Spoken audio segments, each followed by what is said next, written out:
ನಮಸ್ಕಾರ, ಲೋಕಾಯುಕ್ತ ದಾಳಿ ಟಿವಿಗೆ ಸ್ವಾಗತ. ನಾನು ಗಾಯತ್. ರಾಜ್ಯ ರಾಜಕಾರಣದಲ್ಲಿ ಭ್ರಷ್ಟಾಚಾರದ ವಿರುದ್ಧದ ಸಮರ ತೀವ್ರಗೊಂಡಿದ್ದು, ಇಂದು ಗದಗ ಜಿಲ್ಲೆಯ ಶಿರಹಟ್ಟಿ ವಿಧಾನಸಭಾ ಕ್ಷೇತ್ರದ ಬಿಜೆಪಿ ಶಾಸಕ ಡಾಕ್ಟರ್ ಚಂದ್ರು ಲಮಾಣಿ ಅವರು ಲೋಕಾಯುಕ್ತ ಪೊಲೀಸರ ಬಲೆಗೆ ಬಿದ್ದಿದ್ದಾರೆ. ಗುತ್ತಿಗೆದಾರರೊಬ್ಬರಿಂದ 5 ಲಕ್ಷ ರೂಪಾಯಿ ಲಂಚ ಸ್ವೀಕರಿಸ್ತಾ ಇದ್ದಂತ ಸಂದರ್ಭದಲ್ಲಿ ಶಾಸಕರನ್ನ ಕೆಂಪು ಹಸ್ತದಿಂದ ಹಿಡಿಯಲಾಗಿದ್ದು, ಈ ಬೆಳವಣಿಗೆ ಜಿಲ್ಲೆಯಾದ್ಯಂತ ಭಾರೀ ಸಂಚಲನವನ್ನ ಮೂಡಿಸಿದೆ. ರಸ್ತೆ ಕಾಮಗಾರಿ ಒಂದಕ್ಕೆ ಸಂಬಂಧಿಸಿದಂತೆ ಬಿಲ್ ಮಂಜೂರು ಮಾಡಲು ಶಾಸಕ ಚಂದ್ರು ಲಮಾಣಿ ಅವರು ಗುತ್ತಿಗೆದಾರರ ವಿಜಯ ಪೂಜಾರ ಎಂಬುವರಿಂದ ಒಟ್ಟು 11 ಲಕ್ಷ ರೂಪಾಯಿ ಹಣಕ್ಕೆ ಬೇಡಿಕೆ ಇಟ್ಟಿದ್ರು ಅಂತ ಹೇಳಲಾಗಿದೆ. ಈ ಡೀಲ್ ಕುರಿತಂತೆ ಗುತ್ತಿಗೆದಾರರು ಲೋಕಾಯುಕ್ತ ಪೊಲೀಸರಿಗೆ ದೂರನ್ನ ನೀಡಿದ್ರು.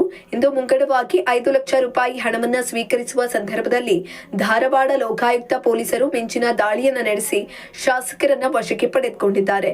ಲಕ್ಷ್ಮೇಶ್ವರ ಪಟ್ಟಣದ ಪಂಪ್ ಸರ್ಕಲ್ ಬಳಿ ಇರುವ ಶಾಸಕರ ನಿವಾಸ ಹಾಗೂ ಅವರಿಗೆ ಸೇರಿದ ಬಾಲಾಜಿ ಆಸ್ಪತ್ರೆಯ ಮೇಲೆ ಲೋಕಾಯುಕ್ತ ಅಧಿಕಾರಿಗಳು ಏಕಕಾಲಕ್ಕೆ ದಾಳಿಯನ್ನ ನಡೆಸಿದ್ದಾರೆ.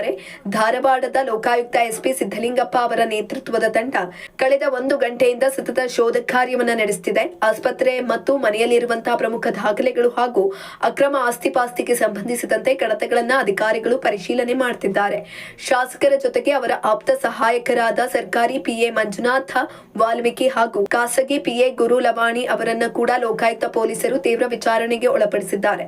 ಲಂಚದ ಹಣ ವರ್ಗಾವಣೆಯಲ್ಲಿ ಇವರ ಪಾತ್ರದ ಬಗ್ಗೆಯೂ ಸಂಶಯವಿದ್ದು, ಅಧಿಕಾರಿಗಳು ಮಾಹಿತಿಯನ್ನ ಕಲೆ ಹಾಕ್ತಿದ್ದಾರೆ.